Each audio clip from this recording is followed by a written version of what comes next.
For posterity. Yes, this is the Oregon Pride in Business, Thrive in Business education series, the people part. Um, so this month in May, we've got 3 sessions sort of around the people part of our businesses. Today is the first. It is why diversity, equity, and inclusion matter in business success. And we have one of ORPID's new board members, DJ, with us. Thank you so much for presenting. Please feel free to introduce yourself and we can kick off. Definitely. Good evening, everyone. My name is DJ Kelly-Quattrocchi. There's a slide in my deck that will go into a little bit more about kind of who I am, my history, and all of that. So I won't go into too much now, but my pronouns are he, him, and his. And feel free at any point to raise your hand, put a question in the chat, ask me to clarify. I'm used to working in adult education, so I treat everyone like adults here. So please feel free to be engaged in the conversation. Share my screen. Can everyone see that? Thank you, Janine.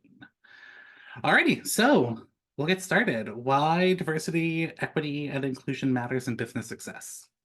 So I am not only one of ORPID's new board members, I am also the founder and CEO of KQ Consulting and Training LLC, which is a consulting firm out of Eugene, Oregon, but I work remotely mostly, so I can be about anywhere, who folks specialize in diversity, equity, and inclusion matters everywhere from private businesses through local government, nonprofit work, higher education.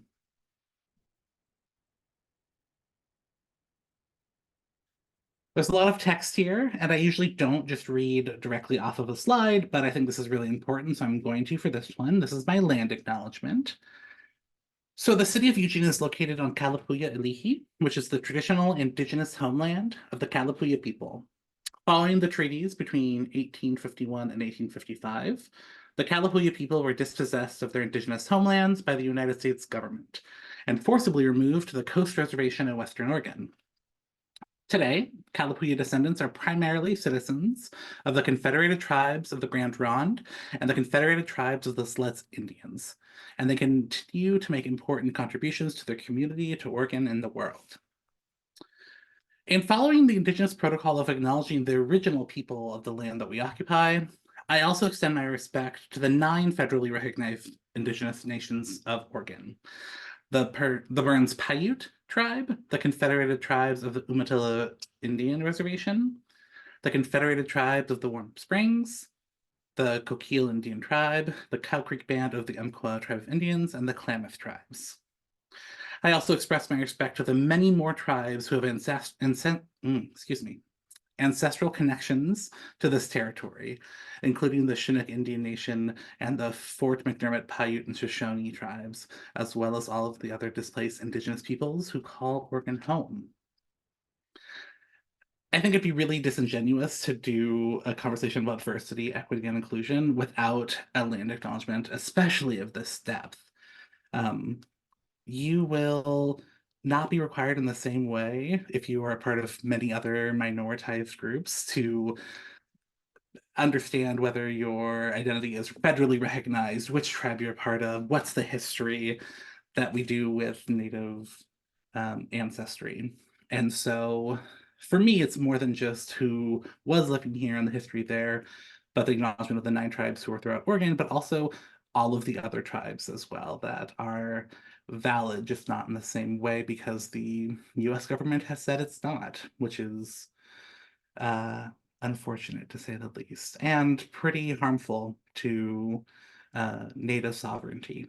And so hopefully with this acknowledgement, the explanation, and the continuation of this work, this will become less of just a checkbox for many people, but they'll start to understand the histories and the complex history that we have with Native populations within the United States. Kind of on that, what's in this presentation? We're going to have a little bit of time momentarily to hear from y'all. Why are you here? What do you want to learn? What sparked your interest? I'm a pretty conversational person. I think that learning from one another and storytelling is really, really important in how we do our best work. So there'll be many opportunities for that. What is diversity, equity, and inclusion? I'll provide three definitions, one for each of them, to really ground us in kind of the conversation that we're having. Shared language, what does that mean? Because I think we hear these terms thrown around a lot. We hear them utilized interchangeably, and they aren't those things. They are pretty defined and finite definitions, and we should understand what we're doing in the context we're using them. So why is DEI, or diversity, equity, inclusion, important in business? Probably the big question we're all here to talk about. And then how to infuse DEI, diversity, equity, inclusion, into your business, maybe some common pitfalls, how to avoid them, and then any questions will be, that you have lingering, anything that you want to go into a little more detail about, maybe specifics about your organization, and my contact info. What I will say is I am always up for more chats about this kind of work. From a business point of view, I always appreciate opportunities to learn with other people. And so even if you reach out with questions with your contact stuff, I I want you to. I think that the only way that we'll do better within this work is by learning from one another instead of having to recreate everything on our own each time. As I said, there'd be a slide about me. So who am I? DJ Kelly-Quattrocchi, he, him, his. Yes, that is a very long and scary looking last name. It's pretty easy to say once you get over the sudden Q that people see in it. I'm a mixed race queer business owner, so I'm white and Latinx. Um, so I understand what it means to simultaneously be the oppressor and the oppressed in a single body, which is a lot and a lot of history there. I use the term queer pretty interchangeably with many different orientation and identities.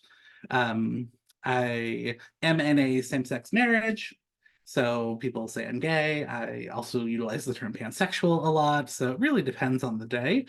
If the term queer offends you, I am sorry. I do know the history behind the term and how it has been weaponized, and I am in the camp that believes that reclamation is possible. If that offends you, please use pansexual. Other identities that I think are important to utilize or know. I grew up in Oregon. I grew up in the small town called Cave Junction, Oregon, in Southern Oregon. When I was there, it was a town of 1,000.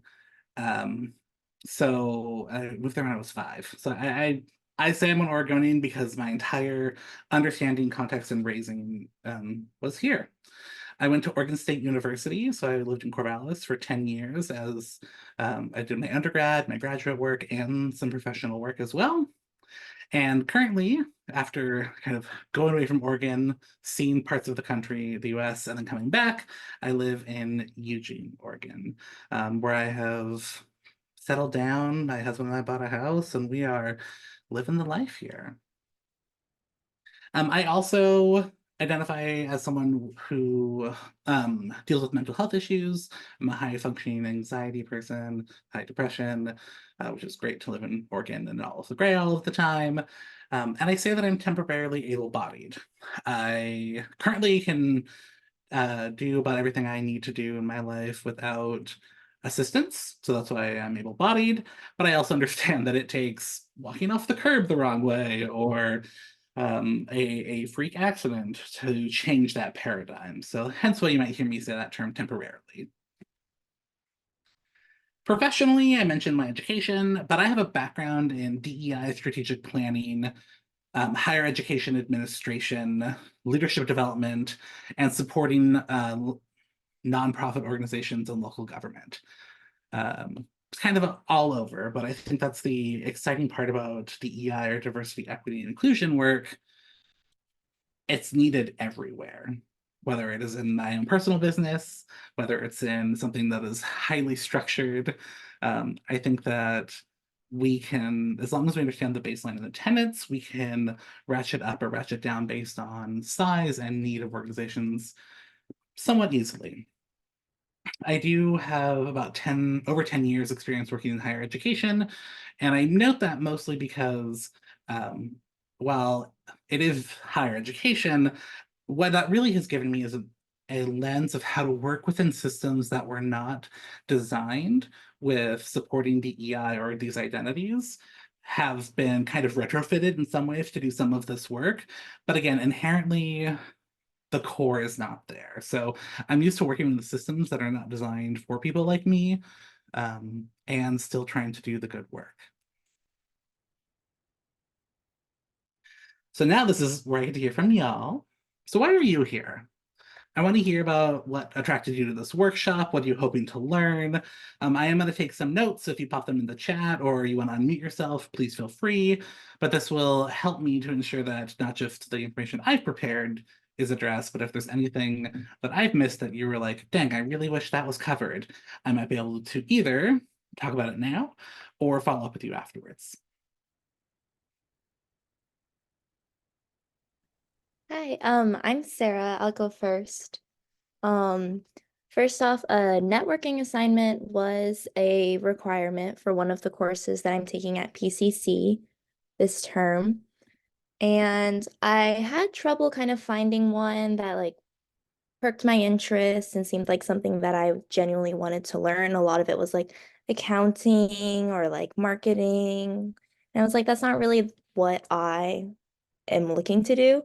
Um, so I currently work at Dutch Bros, and inclusivity and diversity is part of our mission and our culture.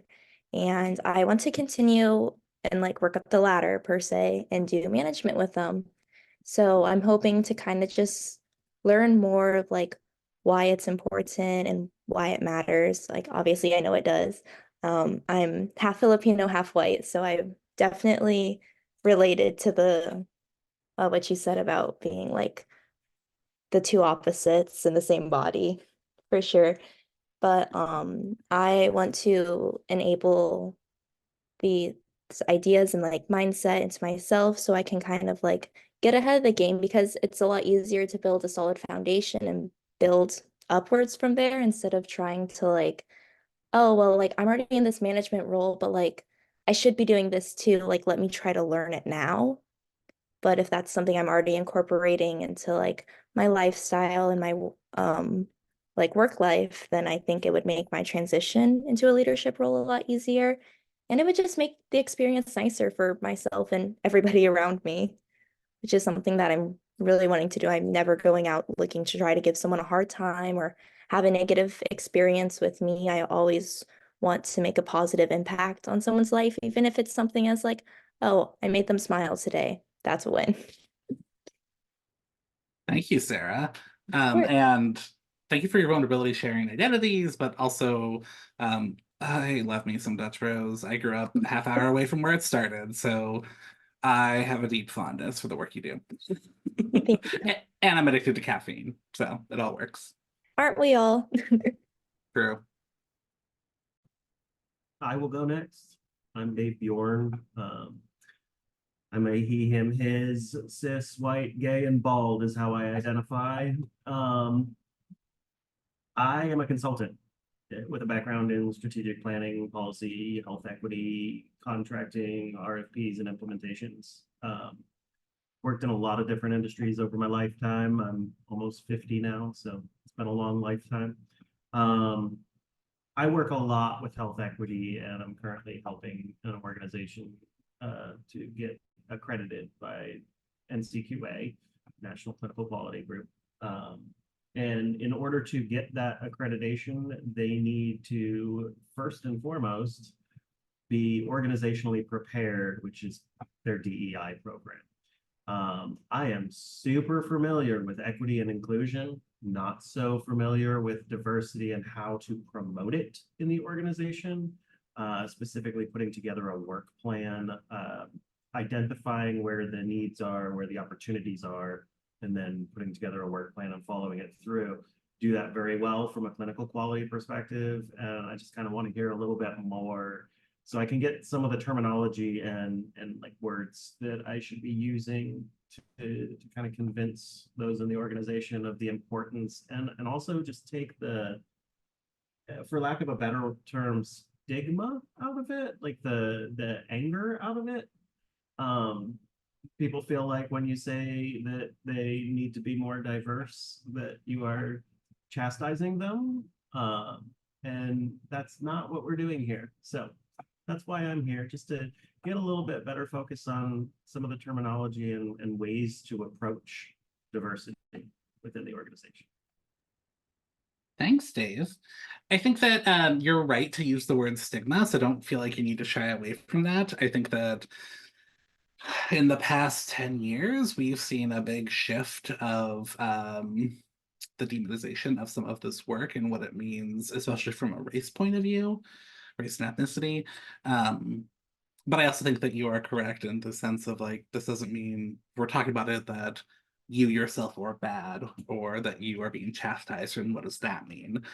I think that we won't go to fully in all of this now, but like if we talk about systems and power and everything else, like it is so multi-layered that I appreciate the work that you're doing, trying to help decouple some of this, and especially in the areas of health equity. Well, let's work together. I was just gonna say, you can always follow. We should follow up later afterwards. This too. Anything you want to add, Janine? Or are you feeling good? Thank you for the invitation. I realized I didn't introduce myself at the top. My name is Janine Winters. My pronouns are she, her. I am currently the only full-time staff member at Oregon Pride in Business, your host for this evening. And I have been thinking a lot about my task to create a volunteer program at ORPID. And it's all been sort of slapdash. I'm in my year here, learning how to work with volunteers, having no experience with that to date. And I'm looking to turn to a lot more intentionality in building that program. And I want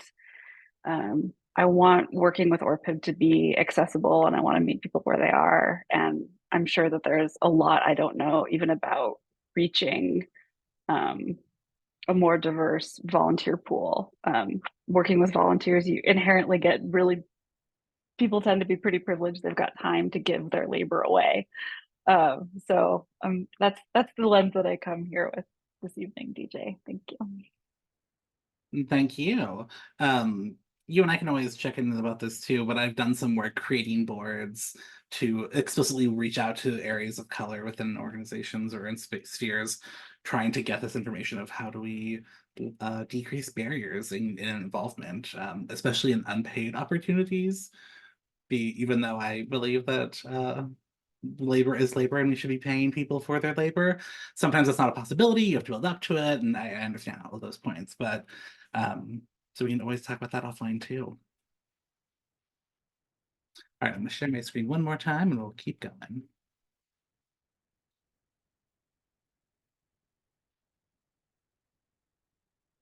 Alrighty, so what is diversity? What is equity? What is inclusion? You're going to hear throughout this presentation these three definitions, and I'll read them as well. But you have probably heard variations of these throughout your work, your learning. I know, especially like I do this work, I publish, I talk about this a lot, and even in my learning and understanding, the deeper I go into my depth, the more nuance I get. Like it's complicated, and I'm hoping that because we're looking at this from a business mindset and what this means for us as either business owners or working within business for ourselves or others, this will kind of help provide some more clarity about this topic. But if you want to ever chat about the academia side of things, we're always there too. So with diversity, if you think about these three terms, you can almost think about going deeper each different definition. So it's especially why I kind of categorize it as DEI. So diversity is a representation of various social identity groups within an organization. You hear diversity probably most commonly conflated with race or ethnicity, but it's not that. That is a part of it. It is also gender, it is orientation, it is ability, disability, socioeconomic status, like basically all of the things that society has deemed important that we look at or that we experience things through, those are all different social identity groups. And I'm not saying that to be a perfect business, you have to have all of the social identity groups represented equally. What does that mean? But it just means that you are aware that there are social identity groups and there is representation of them within your organization. Equity. A fair treatment of people based on their needs and experiences, not just believing that everyone's needs are the same. You have probably heard a lot, equity is not equality. And that's true. Believing that every person, regardless of their experiences, how they grew up, where they're from, needs the exact same thing as the person standing next to them is not true. It's actually pretty detrimental in a lot of cases, depending on what your norm or privilege is. I think that where equity gets complicated for people is the understanding that there are some identities that get inherent privilege, or maybe if you think about it like a race, they start a little closer to the finish line than others. So for me as a cisgender, like male identified, like I'm 6'1", like people don't confuse me for my gender, what my presentation is, or things like that. We live in a world that is really focused on the patriarchy. So being male, I get treated different in different privileges just for being male. They are unearned, but they are real. Being cisgender and not transgender or non-binary, again, the US context really prefaces those identities, the cisgender one. So again, I get unearned privilege there. In those identities, I don't need the same as someone who might be trans, might be female identifying, because they're starting farther back than I am. They have more challenges to overcome because the system isn't designed for them in mind necessarily. On the same hand, being mixed race, being queer or pansexual, dealing with mental health issues, all of those for me are different than people who don't have those issues. So you can simultaneously have areas of privilege and marginalization together in one person. I think that is the simultaneously like a really amazing part of the work that we can do, the people we interact with, but also a really hard thing that businesses come up against, because how do you quantify, we're people, we are humans, we like things in little boxes. We don't really fit in little boxes effectively, but we try to force ourselves there. And equity is really that acknowledgement that you should look at the person, their needs, their experiences, and giving that fair treatment, even if that is different than someone else's. Lastly, inclusion. How workplaces create an environment that offers affirmation, celebration, and appreciation to different experiences and identities. So this is really an opportunity for businesses or organizations to, I think, that's when the depth really starts happening. So if you're doing good inclusion work, you are not only just saying like, oh, it is Latin American History Month, yay! You're going into learning education about what that means, the process of maybe how it came to be, different ways that Latinx people have contributed to your work areas, your fields, the US context, those things, and celebrating that. That doesn't mean throwing the Cinco de Mayo party, the whole damn thing. That doesn't mean appropriating those cultures, but it's really having enough of an understanding of what those cultures represent, who those people are, and celebrating it. That should be done for as many identities as we have, and what does that actually mean? That means a lot of learning. That means some vulnerability on, I think, for me, my areas of privilege, where I'm like, oh, I don't have to think about these things, and I really need to. How do I get that learning? How do I find that community of people who need to do that with me? And when I mess up, because I will, I think that's something we'll cover a lot in this. In this journey, we're going to make mistakes. That doesn't mean we are terrible, bad, need to be thrown out with the bathwater. It's the reality, I think, of us broadening our understanding from just the self to the community. But when I make mistakes, what do I look like in those moments? Am I angry? Am I lashing out? Am I blaming other people? Or am I accepting responsibility, genuinely apologizing, making plans on how to improve? Okay. We will see these multiple times throughout the presentation, so don't feel like you need to have these completely committed to memory. If I ask explicitly about them, you'll see it on the screen. So why is DEI important to business? You might just be thinking, it is important and I know that, but like the nitty-gritty, let's get into some of those. I have 4 areas here that I think are some of the easiest ways to understand what this means, what it looks like. First, especially if you are in a leadership position, if you own your own company, if you're helping other people within an organization, having DEI statements, having a commitment to equity, to excellence, it helps you build a reputation, a positive one, which can really help you attract talent and potential customers. And I say both of them because I know as a business owner that I'm pretty explicit in what I say, like, here's what I do with equity work. I talk about white supremacy and patriarchy and all of these things, not in a fully weaponized way, but in a way to provide context for people who want to do better work within equity, but don't know what that means, how to do it. That I'm not afraid to have those conversations. I think that especially with DEI work, there's so much potential for discomfort that we tend to shy away from it. I try not to.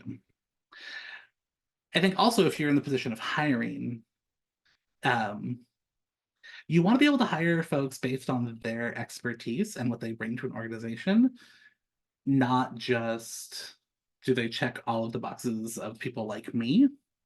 But that also means you have to be able to attract people who are not like you to consider working with your organization, to volunteer. And that's hard to do if you don't know where those folks are, what your reputation outside of your own little sphere is, and what you can do to, I think, shift that conversation. I worked with a nonprofit recently that has been doing some really amazing work for and with BIPOC communities for a long time, and also has a history of pushing BIPOC folks out of the organization, whether like directly or indirectly. And so part of that conversation was having to have that really heavy conversation with them of like, the work you're doing outside is great. The work you're doing internally, harmful. And people had told me not to work with them because of it. So it's always that, like, you should be thinking about that on terms of what are people saying? What is my reputation? What does that look like? And how do we keep the right narrative? The good work you're doing. So empowering people to reach their full potential. You've probably heard a lot right now, like the people just don't want to work. That's why all these positions are open. And what does that mean? Full-face lie. It's not that people don't want to work, it's they don't want to be exploited and not supported anymore. And I think that with, personally, with the proliferation of technology and access, we have a better understanding of what it means to actually be supported within the workplace. That work doesn't need to be our entire lives, but it is a large portion of it.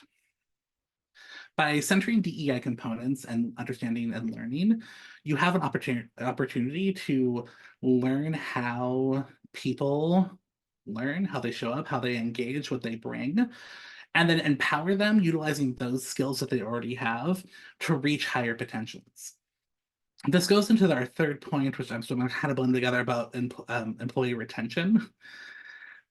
It's really expensive and time consuming when someone leaves an organization for good reasons or for bad. And when we're already short-staffed, when we're already running on shoestrings, budgets, and time, that's not a good look.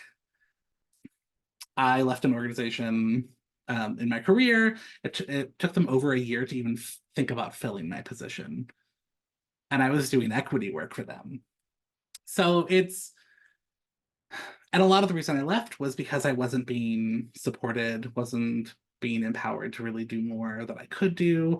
My learning wasn't supported. Really, they saw me as you do this one thing, you were the cog in the wheel, move through. But instead, they should have been looking a little more holistically and being like, well, you do these things well. There's this need elsewhere. And you connect well with our student population. You connect well with our other staff members from a holistic view of you, which is, I think, part of what DEI really can encompass. There is benefit in making sure that you want to stay for as long as we can keep you. I also do some executive search support right now, and I've had a lot of conversations with, I think, some older executives when they're like, well, all these people are job hopping, and that's such a bad thing. They work for a couple years at an organization and they leave. And I've had to help them understand that not necessarily. I mean, they are jumping from position to position, but that can be for a plethora of reasons we don't know. And gone are the days, in my opinion, that someone will, at 22, go in an organization and work there their entire career. People are going to be looking for new opportunities, for new ways of learning and thinking, and quite frankly, better pay, because we know that the best way right now to get equitable pay is actually leaving a position, not staying in it, which is a whole different presentation for us. And lastly, DEI really can help boost creativity and innovation. Bringing in people who have different experiences than you, whether that are social identities, whether that is educational identities and experiences, whether that is just where they've lived in the US or outside of that, but they think differently than you, really can help you see things in ways that you've never thought of before. I've learned more from colleagues who, like when I was in higher education, I had a colleague who had a biology degree, and I was like, how did you go from hard sciences to this? And hearing their process, the way they think, the way they analyze problems was amazing. Because I was like, oh, that is not my strength. That is not what I do. And it's so cool to hear that way of thinking. Being able to meet folks who are from different parts of the US even allow for a diversity of thought, which I didn't realize that I was missing in many of my career spaces. And I think that we, as businesses and organizations, need to be wary of when we are trying to find someone based on fit exclusively versus expertise. I think anytime we bring new people in, we are opening ourselves up to a potential discomfort because it's someone new when we have to go through the whole process of like, this is me, here's how I work, here's you, here's our set, like, and kind of that negotiation of how everything operates with one another. And people don't like that. Like, I don't like being uncomfortable following that. But without that discomfort, that learning doesn't always kick in either. And so if we're bringing people who are only thinking and saying the same things as we are, the organization is only going to be thinking and saying the same things we already are, instead of having a wider knowledge base, birth of information, and potentially scope. I think that people are very quick and adamant right now to engage with places that really support them as people, their identities, their experiences, and are very quick to not support places that don't. And instead of lamenting over us not being able to retain people or the challenges of trying to hiring, all of that, and instead looking at, well, what is this messaging really telling us and where maybe are our blind spots in this moment, you'll have a better time being a business owner, working in the management of an organization. And hopefully that will stream into many other beneficial things like a better work-life balance and all these other aspects that we know we need. All right, so I've talked a lot about like, yay, you should do it. What does this actually mean? Like, what's the nitty-gritty? Again, I have 4 different things for you to think about. The first one, I wasn't kidding when I said I like strategic planning and policy analysis. Love it. I am in my experiences, I've been like kind of that first like line on the person on the ground supporting people who've been harmed by systems or need support. Um, and while that scratches my extrovert button and makes me like really happy from a like let's connect and learn about each other point of view, it doesn't fix the actual problem that is causing harm. Those are systems, those are policies, those are hiring practices, those are customer serving spaces. That if they are not designed with intentionality, then they will continue to operate as created. You heard me say earlier, I worked in spaces that are operating in the ways they should be. Higher education, for example, was not created for people of color. It was created for white men of privilege who wanted to go into the clergy, or white women of privilege who wanted to be teachers or nurses. We've had to retrofit a lot of the way we engage in education. But that's also not a unique example. Look at local government. Who are the people who can run for office? Generally speaking, people who have time, who have money, who have opportunity. Like Janine was mentioning, what about volunteering? Do you have time? Do you have support? What does that look like? By examining your policies, your practices, maybe your customer facing areas, you can get a better sense of what is being kind of told to applicants. What are they seeing, acknowledging, and what are they seeing us as businesses acknowledge what is important? But you can also see ways that they are being pushed out, either intentionally or unintentionally. I don't know about y'all, but in a lot of state jobs, whether local government, state government, um, I've seen more and more conversations or comments on job postings that say something to the extent of research shows that women identified and BIPOC individuals are less likely to apply to positions unless they meet every like qualification. Um, we encourage those individuals to apply like if they meet the minimums, but don't meet all the preferreds, because essentially you should be able to grow in your job. There is a dearth of research that shows that especially white individuals will apply to a job that they meet minimums to, but not all the preferreds, and then subsequently get jobs that they can grow in.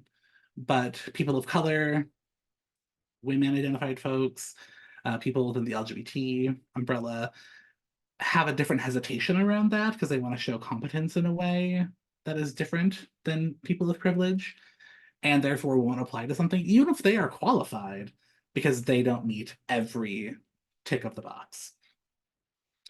Something as simple as that statement, or that conversation when you're doing recruiting, or why you want to move up in organizations, I think will highlight the knowledge that you have of systems are flawed and we still work within them. So how do we make them better?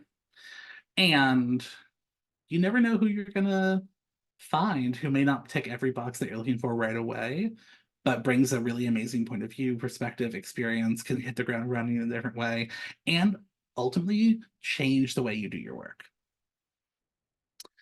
Second one, mitigate implicit bias at the systemic level.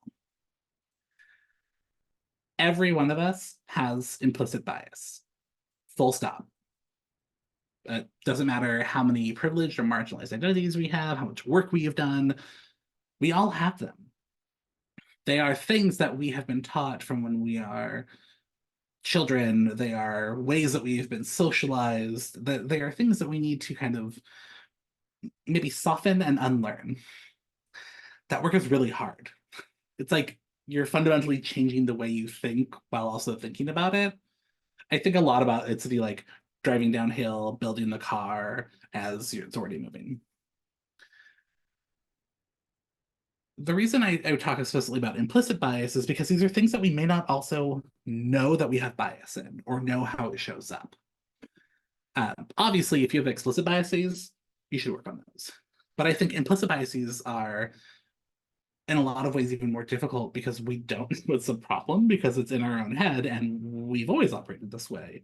It's not until we gain more knowledge, experience, or have someone clock us on it that really opens that mirror up. If you have not taken the Harvard implicit bias test ever before, I highly suggest it. It will open some things up and give you some opportunities to do some of that initial reflection of what does this mean? How does this show up in the ways that I operate? What do I look for? What do I not look for? What do I dismiss? Those kinds of things. Third question is, what does your professional development look like? So when you're trying to infuse this DEI work, what is professional development? Oh, sorry. Dave, the Harvard implicit bias test. Yes, that is accurately captured. If you Google that term, you will probably find many things about it. Oh, Janine, thank you. It's in the chat, y'all. But yeah, back to professional development. I think that if we don't provide an opportunity for ourselves and any employees we have or our organization to continue their learning, whether that is free opportunities, whether that is engaging with other peers, whether that is going to conferences, I'll let you figure out what works best for you, your organization, what you need. But we need to continue our learning as we're doing this work. I don't know about y'all, but professional development was explained to me this way really early in my career, and I have never not thought about it. Would I continue to go to a doctor who hasn't done any learning about any new treatments or how to support people in the last 30 years? I don't care how good they are. I would have some questions about that of like, well, things have changed a lot. We should probably be continuing the way that we learn and support this work.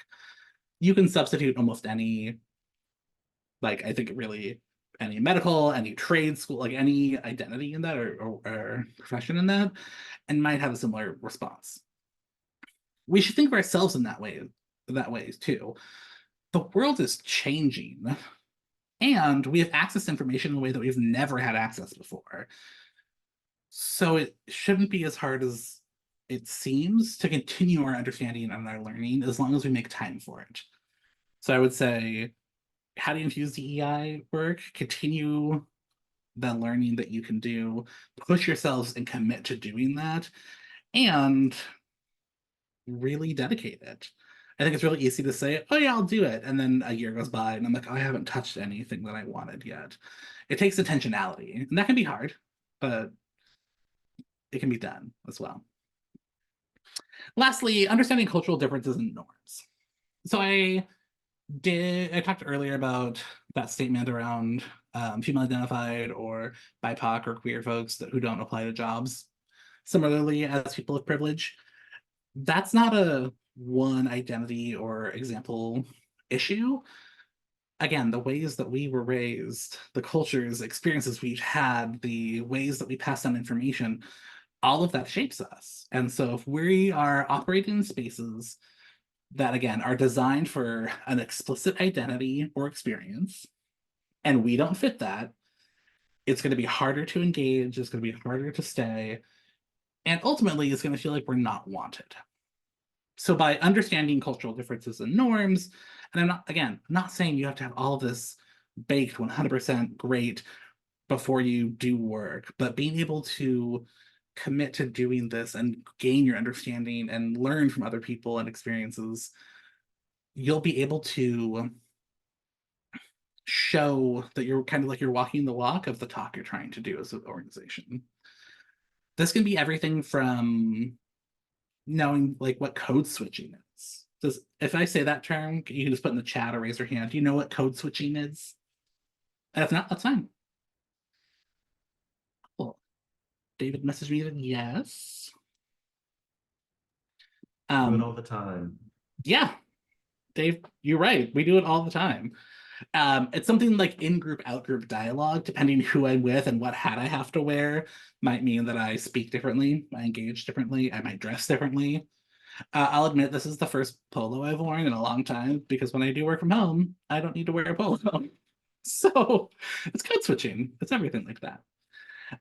Being able to code switch is a defense tool that folks from marginalized identities have been able to create as a way to survive in spaces that aren't designed to support them, but also not losing their cultural connection in a lot of ways.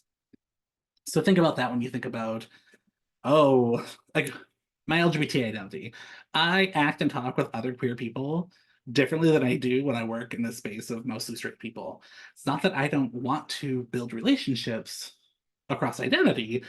It just means there's a difference in shared understanding and knowledge base through experience. And sometimes I don't want to be the expert in the field all the time. I can be a person every once in a while. Dave, I think you're messaging just me, Dave, but that's okay. You also said that it also means you're hiding your true self. Yeah, it's not just a defense mechanism, and that's the end stop. It means that you are having to pick and choose how and where you show up and which ways. And not that Make other people more comfortable. there you go. Yeah, it's to make others more comfortable instead of yourself. But by engaging from our points of privilege, differences, understanding cultural differences or norms, that might be an opportunity for folks who have to do that work a lot more to feel like they can let that go a little bit, break it down eventually. Common pitfalls. Again, I had a thing for 4s when I was making this presentation. I don't know why. Ooh. So the first one, valuing quick processes over infusing equity within systems. This is something I still struggle with. And what I mean by that is I have been socialized from a work capacity to always feel like this impending sense of doom on the work that I'm not getting done, that productivity and like finishing a project or moving on is paramount, regardless of how good it's built, is it actually centered the right way, all of those things. Does it not screw things up? Perfect, that's what we're looking for. What I will say, and this is might be a little touchy for some folks, this idea of efficiency over taking time to process, engaging in equity conversations, that is white supremacy at its core. And I say this not to be like naughty, naughty white people, remember, half white, but it harms everyone, regardless of identity. I'm saying that white people also are harmed by that system, even though it also gives them privilege in some ways. And we need to be able to figure out how to disengage that from being our norm. So by valuing quick processes, just getting it done, moving, that doesn't give us time to innovate. It doesn't give us time for deep reflection, which means we're probably going to do what we know works or has worked and say good enough. But when we think about systems again, those are not built with everyone in mind. So our templates, our basal knowledge and understanding, are designed from places that aren't designed for everyone. By being able to take a moment, to take a pause, to do reflection, to talk to other people, get other people's voices in here, it allows for a more holistic view and understanding of the problem and the solution that will lead to a better outcome. Another pitfall is thinking that DEI work is just a function of HR. Oh, it's interesting because I do HR work too with searching, but like DEI is a full company thing. Like, especially if you are, the larger the company is, you need to have you need to have people at the very top be understanding, be supportive, be pushing DEI agendas, not just maybe one DEI coordinator or HR director or person of color. It's not just a function of HR. In organizations that I work with when I'm doing my consulting work, I actually say that DEI should not be housed in HR because DEI work and HR work can be in conflict with one another sometimes. And making that a reporting structure gets really complicated. Another pitfall, assuming performative DEI actions or checking boxes is enough. When I applied to my first job out of undergrad, I had a mentor of mine, I thought was a mentor of mine, ask me very directly if I checked the box. And I had to look at her and be like, which box was that? But she asked me very directly if I said that I was Latinx on my application for this job. Side note, yeah, of course I did. It's true. What she was really asking was, am I utilizing things like quotas to give me a leg up over other people? She was a white individual. To me, that showed that she believed that regardless of my capabilities, I was gonna get a job because of quotas, of checking boxes to say that we have people that meet these identities, and that was all. A, didn't get that job, so it didn't even matter. And B, I'm very light skinned. But like my white half is like Italians. I don't always clock as Latinx the first time you meet me. So it's not ever really been like a big selling point all the time. But it's thinking like that that really settles in to people, especially people of leadership, people who are making hiring decisions, that if you're just getting the like performative numbers or things like that to say, well, we have this, why is this still happening? That's a pretty big pitfall, and it's easy to avoid. Understand that having a Black Lives Matter statement on your website, great. What's the action associated with that?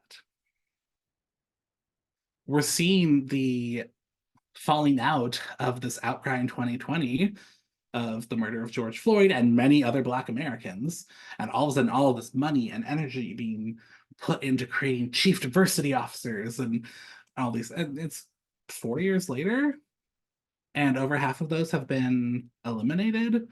The ones that are still there have had multiple people rotate through them, because while they have a chief diversity officer, they are doing a performative action there, they are not fully staffed, they are not fully resourced, they are not doing the rest to make it actually a system of change. They just want to say that they have it and we did it. And then they have the self-fulfilling narrative of, well, we did it and it didn't work, so why are we doing this? Side note, I use sarcasm as a defense mechanism, so if you're seeing that come out, you get it. And I think the last one in common pitfalls is like only sitting in power, privilege, or blind spots when we're challenged. This is the hardest one. It's hard for me, and I have done this work for my career. I live this work. When I find out that, especially like I have caused harm unintentionally, I immediately want to retreat into a place of safety, and those are those privileged identities. Those are the places that I hold power. There's places that I can say, well, I didn't know better. It's not helping anyone. That's actually doing harm, first and foremost. And it is, I think, pretty disingenuous to the work that we are trying to do. I say pretty clearly in people that I engage with and people that I have a relationship with and how I want them to engage with me is critique is caring.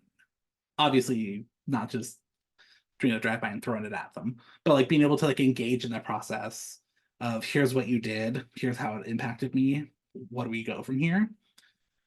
Critique is caring. And I say that because if I didn't care, I wouldn't say anything to you. I'd move on with my life and be gone. But if I'm willing to engage in a potentially uncomfortable and hard conversation with you, it's because I care enough about you, the work you do. I see the vision of where we could go together, and all of that is really important. It means I'm involved or I'm invested. And it means it's an opportunity for you or for me, depending if people do it to me. So I think that it is common to want us to retreat into those points of privilege. I think where we need to become more comfortable and how to avoid this pitfall is pushing back out of them because I don't think we'll ever really fully not do that initially. It's a pretty entrenched in a lot of us, but being able to engage in discomfort is really powerful. All right, I've talked at you all a lot, and I'm very sorry for that. So we're gonna do a quick little reflective activity. I call it Imagine. I'm very, very creative, as you can tell. So for y'all, if you have a piece of paper out or if you're tip-tapping on your computer, great. For this first one, please think about your business or maybe why you're here, your role, what you're hoping to get out of it. Based on the shared definition, what does diversity look like? And again, diversity is that representation of various social identities within an organization. I will be asking people to share if they want to. Feel free. You are not required to, even though I was an educator for like a formal educator for most of my career. I'm not just gonna like gotcha call on you. It's fine. So go ahead and take 2 minutes, and then I'll come back and we can keep going.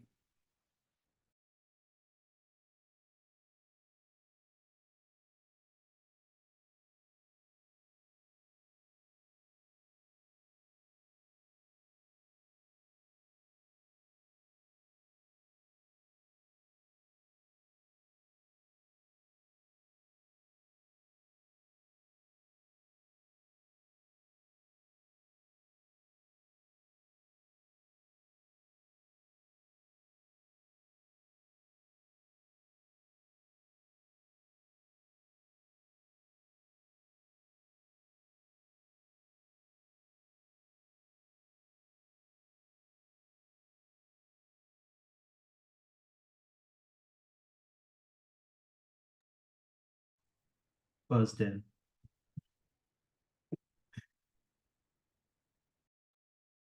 Did you say buzzed in, Dave? Yes. Great. I Do you want to buzzed share? in. Yeah. I Yeah. love it. I was just gonna say the majority of my clients are bottom heavy with diversity. They have lots of diversity in the worker bee ranks, but once you get up to management, they tout their gender balance. So we have a lot of women, but we have a lot of white women. And so it's white across the board in management, but again, gender balanced. Then you get into the board or the C-suite, and it's less balanced, but at least they have a few white women in their C-suite. And the board, they tend not to share what the diversity is of their board publicly. But if you look at the pictures, you can see it. So they do have an issue with recognizing that it's not just getting, they're taking the easy win, right? So sameness, well, they're white.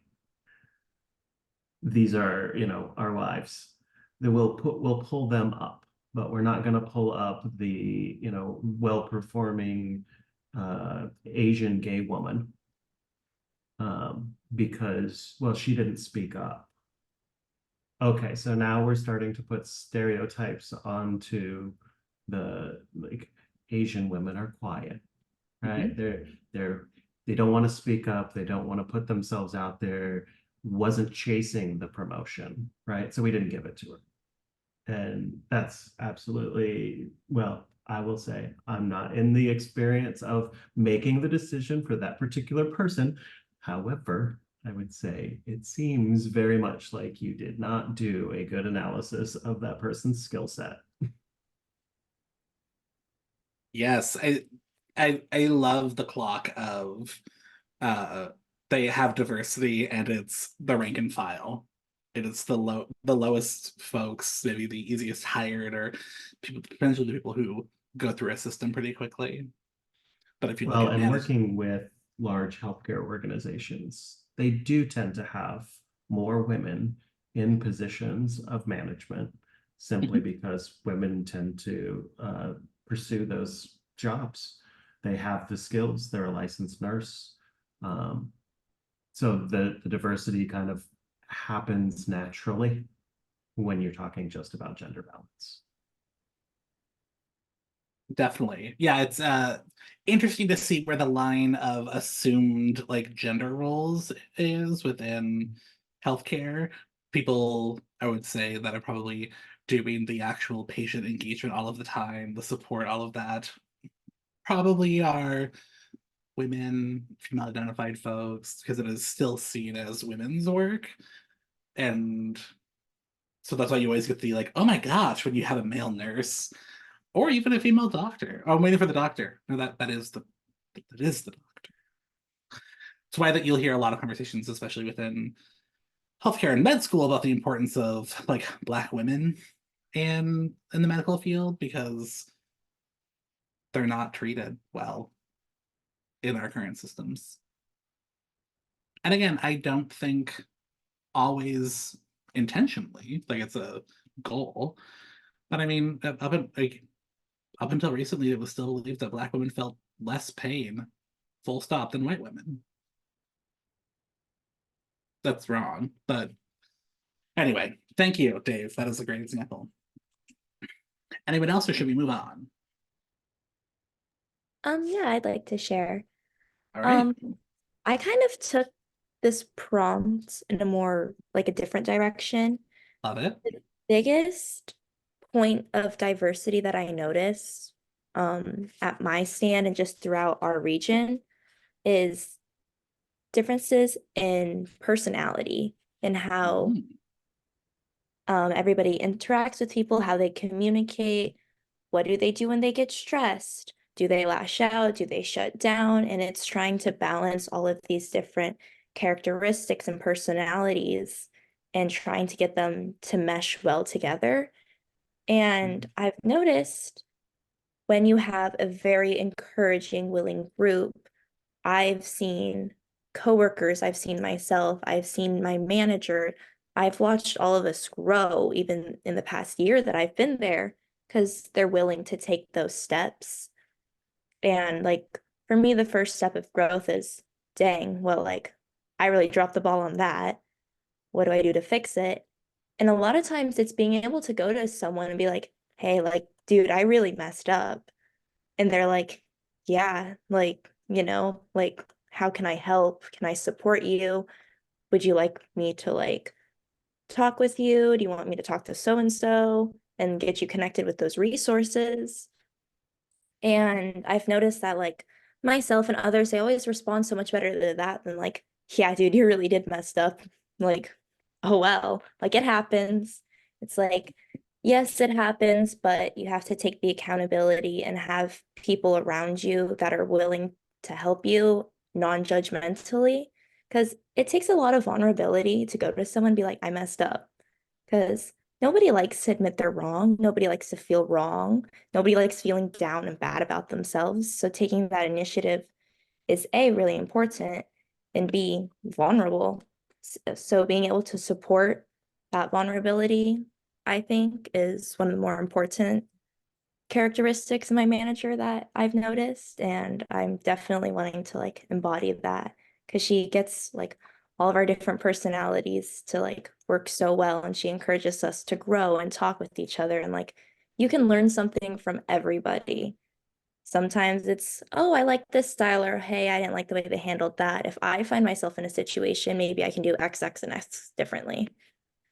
So I just think it's learning from all the social styles that is where most of our diversity comes from, but that's just the direction that I took it. Awesome. And I don't think that's wrong. I love seemingly open-ended questions for that exact reason. Again, we think differently about these situations, so let's engage in it in the where we are. So thank you. We'll move to our next one. It's going to look very similar. So think about your status, your position, based on our shared definition. What does equity explicitly look like? And again, that is the fair treatment of people based on their needs and experiences, and not just believing that everyone's needs are the same. So again, another 2 minutes.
2 minutes goes by real fast, y'all. When I was a teacher, I firmly believe that I don't ask others to do things that I wouldn't do myself. So I'll start and share this one. For me, it's looking at when I am. So this most recent contract that I just had, where I worked with a nonprofit, I was hired to do a very specific, like 2 hour facilitation on a specific topic. And I met with one staff member after it all started to kind of hear their experience and what they were hoping for and felt like. And it opened such a plethora of other work and other comments and other like really needs of the organization that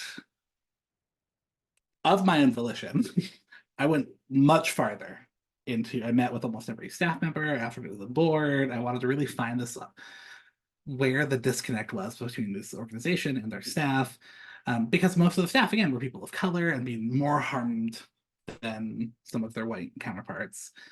But that doesn't mean I was only meeting with BIPOC people. I met with the white counterparts, I met with everyone to really hear what that holistic experience was. Some of those meetings were an hour and a half, 2 hours, even though we scheduled an hour. Some of them were 30 minutes.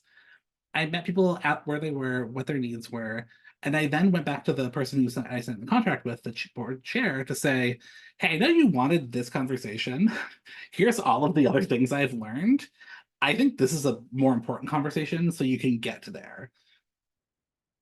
They allowed me to change things. We had a very different conversation. And then in my report that I sent them, because I was doing a follow-up, I listed all of the other things I learned. I'm like, hey, I know this is out of my scope.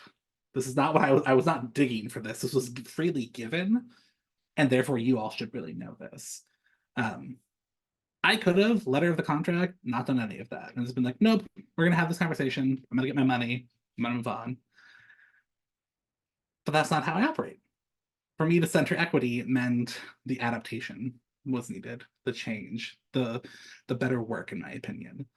So yeah, that's for me what it looks like when I center equity within my business. Anyone else?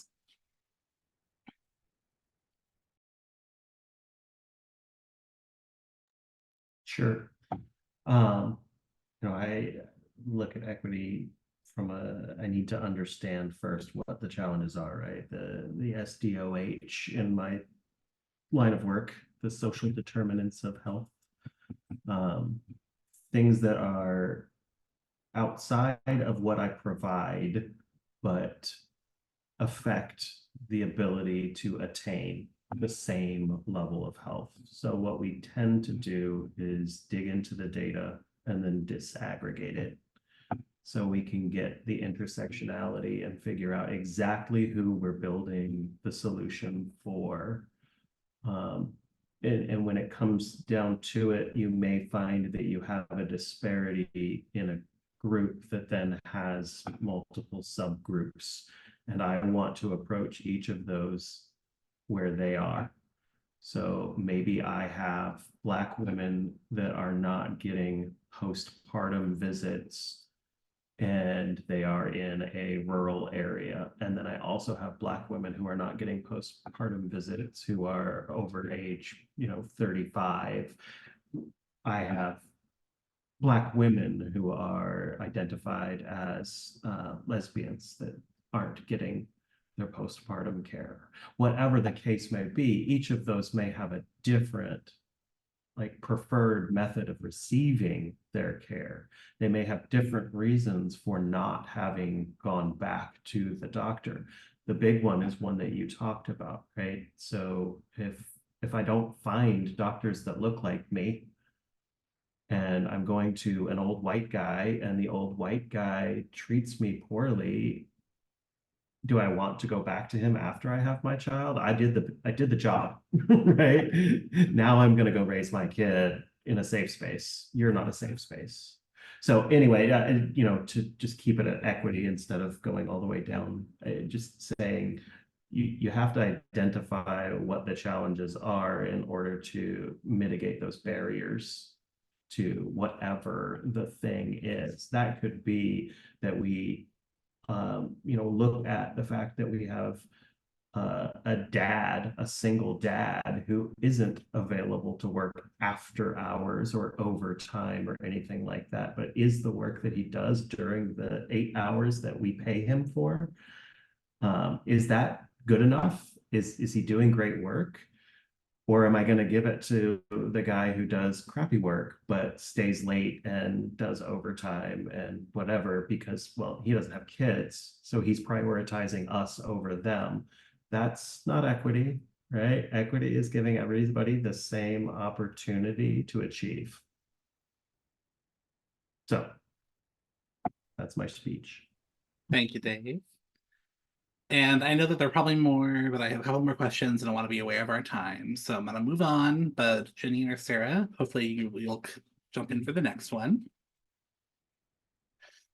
Once again, think about your space, your business, based on the shared definition. What does inclusion look like? And again, inclusion is how workplaces create an environment that offers affirmation, celebration, and appreciation to different experiences and identities.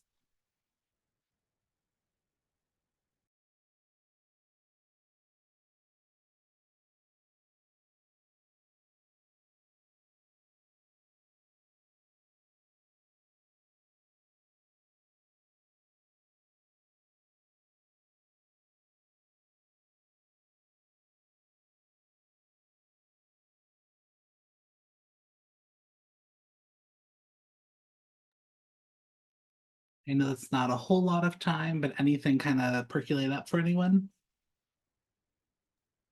Yeah, I actually had an experience with this just a few months ago. I personally, the family I grew up in, I celebrate Lunar New Year. Nobody else at my work does, but it was marked on the calendar. They decorated the stand. They brought food in because I was working that day because they knew that that's something that I valued. And because I valued it, they valued it too. So it's just the intentional thoughtfulness of someone caring about something, not necessarily because they're like, oh, it's this thing, we care about this thing. It's like, oh, I didn't really know what this thing was, but I know you care about it. And they're like, tell us what it's about, you know? And it was just that they wanted to learn. They were putting that effort forth that made me feel really appreciated and just included because that's not their experience. It's not what they grew up with, but they still valued it and respected it, even though it wasn't like something that they had to do. They went above and beyond with that. And it was nice. That's awesome. I'm really happy about that.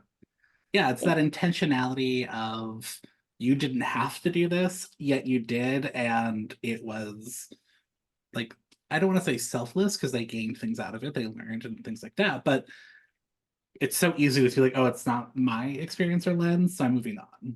So I'm glad that wasn't the case. I was thinking about like a volunteer manager training that I attended a while back. And there's the question of how do you appreciate your volunteers? You have to thank them some way. You can't do it with money. Here are all these ideas. And the big takeaway I came with from that was, not everybody wants the same kind of an appreciation, and it's okay to ask up front, like, hey, in 6 months when I want to appreciate you, how do you want to be appreciated? And then, yeah, I love all the nodding. Thank you. It's so affirming. Um, it's an extra step. It would be easier for me just to like write a blog post and put everybody's face on it or send you a fruit basket or something. But I really love the like extra step of like, I'm just going to ask what you want. I'm not a mind reader. I want to meet you where you are. And how much better will that appreciation feel when it's actually done in a way that is going to be received by me versus like, oh, great, a blog post, which for me is not a good way to appreciate me. But others might be like, thank goodness I didn't want more engagement around it. It wasn't a big deal. Don't send me a fruit basket. Okay, I'm making notes, y'all. Thank you. All right, and then kind of the last question, which I think will really delve into any question, because after this is any questions from y'all. What do you see as how do you see, or where do you see the process or the way that you currently engage in work kind of getting in the way of these outcomes? I know with like keeping Sarah in mind and the work at Dutch Brothers, like there's an urgency there. And not, I think, an unfair one all of the time, but how do you keep that urgency of moving people through the line at Dutch Bros, or maybe keeping sales up while still providing opportunities for people who might be differently abled or might just need a little more time processing? Can those things be adapted? What does that look like? I think those are questions that we need to ask, but also our spaces, like space we need to have, that moment of breathing for it. I know with ORPIB and kind of the work that Janine and I are doing with the rest of the board is organ expansion. What does it mean to be outside of just maybe the Portland area? And what are the needs and how do we engage? And kind of all of these questions that need to have support built in for them. And it takes time. And it's a need still, so balancing those things. With a small group, I can just call people out because I remember things. I'm thinking for me personally, what you were saying earlier about like productivity culture and like the altar of efficiency. I was very much brought up in like, you know, the church of you are only worth what you can produce for us. In that way, I feel like that's my biggest hurdle for everything is believing that I'm can be permitted to slow down. It's not at all about ORPIB. I'm sure everyone would like me to have what I need to do good work. But that's just coming from me, that like implicit thing I'm made of. You and I definitely were not slacking at like 7 last night. We're not. I can be quick and just say data, knowing, right? That's the biggest hurdle. Where do I get the information that will inform my like work plan? Oh, could do a whole different conversation around the need for data and the way that we collect it. I'm a qualitative researcher, unsurprising, and I know, which means like stories and those things for me hold equal weight as like numbers. But a lot of our large systems really need that number data because they are seen as empirical, they're seen as unbiased. I'll put asterisks about everything I'm saying right now. And sometimes I get on my high horse of like, well, you need this other set of data. And sometimes as I've gotten older and know how to work within systems better, it's a can we do both? Can we give you the language that you know while also infusing news with other things that support what is being said? But data. Love it, hate it, all around. We should talk. Gladly. Are there any other questions from y'all? And if there isn't, that's fine. If you want to share them here, great. If you want to email me, awesome. But I want to make sure that you all had an opportunity to, if this didn't exactly scratch the itch you were looking for, could say something.